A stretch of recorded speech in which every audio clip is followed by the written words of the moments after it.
എല്ലാ പ്രേക്ഷകർക്കും independence day happy August 15. നമ്മളിന്ന് പറയുന്നത് നമ്മുടെ മേഘ ഒരിക്കലും കൊട്ടാരത്തിൽ നിന്ന് കൊട്ടാരത്തിലേക്കല്ല പോയത്, കൊട്ടാരത്തിൽ നിന്ന് കുടിലിലേക്കാണ് പോയത്. അത് നമ്മൾ ചിന്തിക്കണം. അത് വലിയൊരു പോയിൻ്റാണ്. എന്താണെന്ന് വെച്ചിട്ടുണ്ടെങ്കിൽ എന്തുകൊണ്ടും നമ്മുടെ ഈ അഖിലിനേക്കാളും വളരെയധികം 1,00,000 വീട്ടിലാണ് അനൂപ് താമസിക്കുന്നത്. 1,00,000 വീട്ടിലേക്കാണ് നമ്മുടെ മേഘ പോയത്. ഒരു കാറില്ല, ആ വീട്ടിലെ ഉപകരണങ്ങൾ പോലും അവിടെ ഇല്ല എന്നുള്ളതാണ്. അപ്പോൾ അത്രയും വളരെ ചുരുങ്ങിയ സൗകര്യങ്ങളിൽ ജീവിക്കാൻ തയ്യാറായിട്ടാണ് ആ പെൺകുട്ടി അനൂപിൻ്റെ കൂടെ പോയത്. അതും പൈസ കൊണ്ട് ചേരില്ല, സൗന്ദര്യം കൊണ്ട് പോരാ. ഇതൊക്കെ ഉണ്ടായിട്ടും അംബാനിയുടെ മോൻ്റെ കൂടെ അല്ല പോയത്. അത് നമ്മൾ ചിന്തിക്കണം എന്തുകൊണ്ട്. അപ്പോൾ അത് നാട്ടുകാരൊക്കെ പറയണത് എന്താ വെച്ചിട്ടുണ്ടെങ്കിൽ അനൂപിന് നല്ല സ്വഭാവമാണ്, ആൾ നല്ല രീതിയിലാണ് ആ നാട്ടിൽ ജീവിക്കുന്നത്. 1,00,000 വീട്ടിൽ ജീവിച്ചൊന്നും മറ്റൊന്നും കാര്യമില്ല.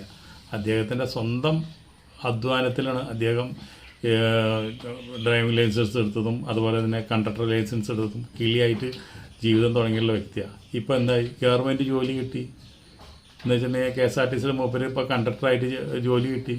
അപ്പോൾ എല്ലാം കൊണ്ടും നമ്മളെ അനൂപിന് ശരിക്കും പറഞ്ഞു കഴിഞ്ഞാൽ ജയങ്ങൾ മാത്രമാണ് സ്നേഹിക്കുന്നൊരു പെണ്ണിനും കിട്ടിയപ്പോൾ. നമ്മുടെ മേഘ പ്രതീക്ഷിക്കുന്നത് അത് തന്നെയാണ്. കാശോ സിനിമയോ വളവളപ്പോ സോഷ്യൽ മീഡിയയിലെ പേരോ ഒന്നും മേഘയുടെ മുമ്പിൽ എല്ലാം സീറോ ആണ്.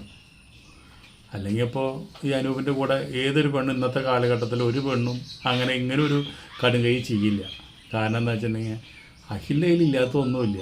വലിയ കാറുണ്ട്, വലിയ വീടുണ്ട്, സെലിബ്രിറ്റിയാണ്, സ്വന്തമായി സിനിമ എടുക്കണം, ഇനിയും ലക്ഷങ്ങൾ സമ്പാദിക്കാനുള്ള വഴിയുണ്ട്. എന്നിട്ട് ഇതൊക്കെ വേണ്ടാന്ന് വെച്ചിട്ട് ഒരു നിസ്സാരക്കാരൻ്റെ കൂടെ 1,00,000 വീട് കോളനിയിൽ ചെല്ലാന്ന് വെച്ചാൽ അവിടെ വീട്ടുപകരണങ്ങൾ പോലും ഇല്ല എന്നുള്ളതാണ്. നൂറനാട് അവിടെ ഒരു കടയിൽ നമ്മുടെ മേഘ ചെന്നിട്ടുണ്ടായിരുന്നു സാധനങ്ങൾ മേടിക്കാൻ. വീട്ടിൽ എന്തെങ്കിലുമൊക്കെ ഉപയോഗിക്കാനുള്ള എന്തെങ്കിലുമൊക്കെ വസ്തുക്കൾ വേണ്ടേ, അതുപോലും ഇല്ല. അങ്ങനത്തെ ഒരു വീടാണ്. അപ്പോൾ പലരും മേഘനെ കണ്ടിട്ട് സംസാരിക്കാൻ നിന്നു. മേഘ ഒന്നും മൈൻഡ് ചെയ്യില്ല. പക്ഷെ മേഘയുടെ മുഖത്ത് അവർ പറഞ്ഞതെന്ന് വെച്ചിട്ടുണ്ടെങ്കിൽ ഒരു സന്തോഷം ഉണ്ടെന്നുള്ള പറയണത്. അതെന്താണ് ആ സന്തോഷം എന്ന് പറഞ്ഞാൽ? ആൾക്കാർ പറഞ്ഞ ഡബിൾ മീനിങ് അല്ല, സ്നേഹം. അത് സ്നേഹമുണ്ട്. എന്താ വെച്ചിട്ടുണ്ടെങ്കിൽ മേഘയ്ക്ക് ഏറ്റവും വലുത് സ്നേഹമാണ്. ആ സ്നേഹം ഇഷ്ടം പോലെ മനോജിൻ്റെ കയ്യിൽ നിന്ന് കിട്ടുന്നുണ്ടെന്നാണ് പറയണത്. അപ്പോൾ മനോജല്ല, അഖിലിൻ്റെ കയ്യിൽ നിന്ന് കിട്ടിയിട്ടില്ല, സ്നേഹം കിട്ടിയിട്ടില്ല, അത് അനൂപിൻ്റെ കയ്യിൽ നിന്ന് കിട്ടുന്നുണ്ടെന്നാണ് പറയണത്.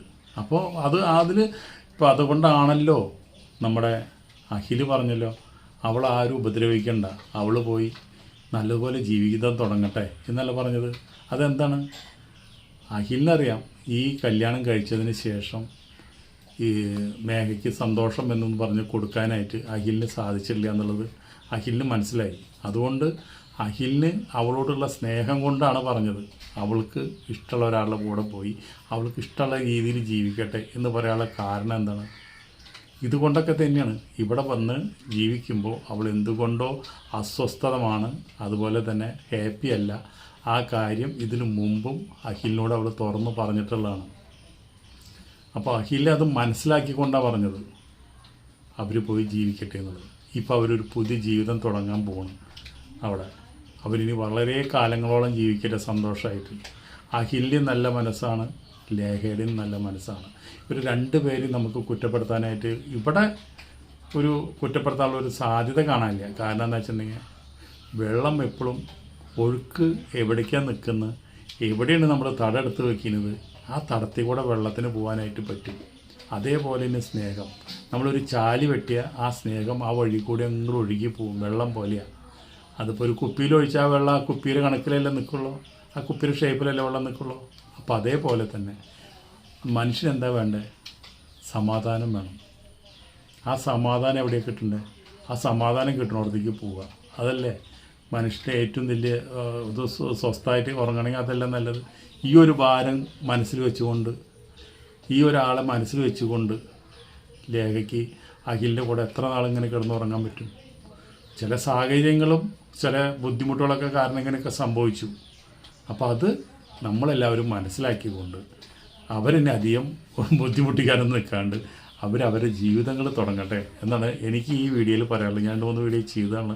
പക്ഷേ ഇതിനെക്കുറിച്ച് അവരെ നാട്ടുകാരായിട്ട് അവരെ സുഹൃത്തുക്കളൊക്കെ സംസാരിച്ചപ്പോൾ മനസ്സിലാക്കണം എന്താ വെച്ചിട്ടുണ്ടെങ്കിൽ, ഈ അഖിലിന് നല്ല സ്വഭാവമാണ്, അതുപോലെ തന്നെ മേഘടി നല്ല സ്വഭാവമാണ്, അതുപോലെ തന്നെ അനൂപ് നന്ദൻ എന്നാണ് അച്ഛൻ്റെ പേര്, അനൂപ് നന്ദൻ്റെ നല്ല സ്വഭാവമാണ്.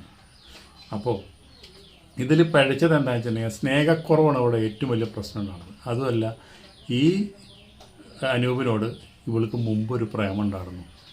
ആ പ്രേമം കുറച്ച് നാളായിട്ട് പാക്കപ്പായിട്ട് നിൽക്കാറുണ്ട്. അത് രണ്ടാമത് പൊടി തട്ടിയെടുത്തു. അതങ്ങനെയാണല്ലോ, സ്നേഹങ്ങൾ അങ്ങനെയാണല്ലോ.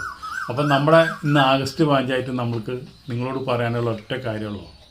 നമുക്ക് എന്താണെന്ന് വെച്ചിട്ടുണ്ടെങ്കിൽ ആരോഗ്യം, ദീർഘായുസ്, സന്തോഷം, ഇത് മൂന്നും നമ്മുടെ ജീവിതത്തിലുണ്ടെങ്കിൽ നമുക്ക് ജീവിതം മുന്നോട്ട് സന്തോഷമായിട്ട് പോകാൻ പറ്റുള്ളൂ.